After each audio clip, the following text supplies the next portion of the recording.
Okay, right now we are at the DNA Fieldhouse in Bay City, and this is exciting. They just opened up, and joining me is Kevin, the co-owner. Thank you so much for inviting us. Yeah, absolutely. Thanks for coming. Okay, so what inspired you guys to open DNA Fieldhouse? So there's been relatively two things. One, we've been heavily involved in our kids and coaching in sports. We have 3 boys. Separate family that's also co-owners, also have 3 boys. So we found ourselves constantly coaching into different seasons, spring, summer, fall, and winter. And we found that it's very hard to find somewhere for these kids to go. It's been extremely hard. We're kind of in a way where they've centered around certain sports such as baseball. And in the winter, you can't exactly play outside. So when we do train or do some practice time, we found that there's no facilities that accommodate us. Second is, beyond recreational sports, club teams have become more popular. Same instance, this actually allows kids to play their favorite sport all year round rather than just playing at a certain season type of the year. So in that case, those teams also need some places to go. So we thought joining together, joining forces and developing something that the community can use kind of drove us to where we are today.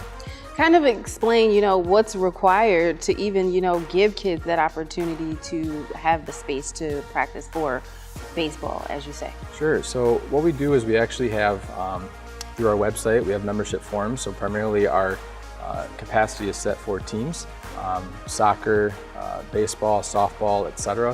What they can do is actually fill a registration form and pick time slots. We offer each membership, we'll offer a up to 8-month membership where they can practice twice a week for an hour and a half each practice.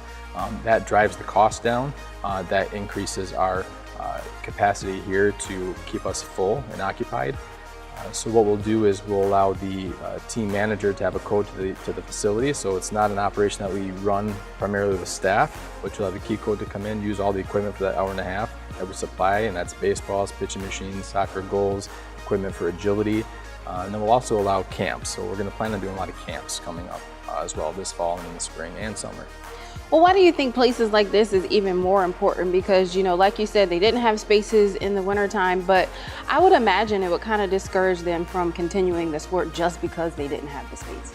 Yeah, and that's true. So what this does is it keeps kids active, and that's another reason that we wanted to do this. These winters and falls in Michigan are tough, and in order to get our kids staying active, not cooped up in the house, they want to play their sports, they want to run. We can rent this out even for birthday parties, and that allows kids that want to stay active and run and jump. We can come on in here on weekends, celebrate and have some fun with their friends. Why is keeping kids active so important? Especially now, kids, it's electronics, right? So tablet times are a big thing. A lot of things, even in school now, we're using laptops. So screen time's a big thing, and kids need to move. They need to energize their body, energize their brain. They need to get exhausted. When they do that, they end up doing better in school. They end up being better people, and we encourage that here too. So this isn't just even with team sports. It's also just to be a great person and grow up to be responsible, caring, and kind.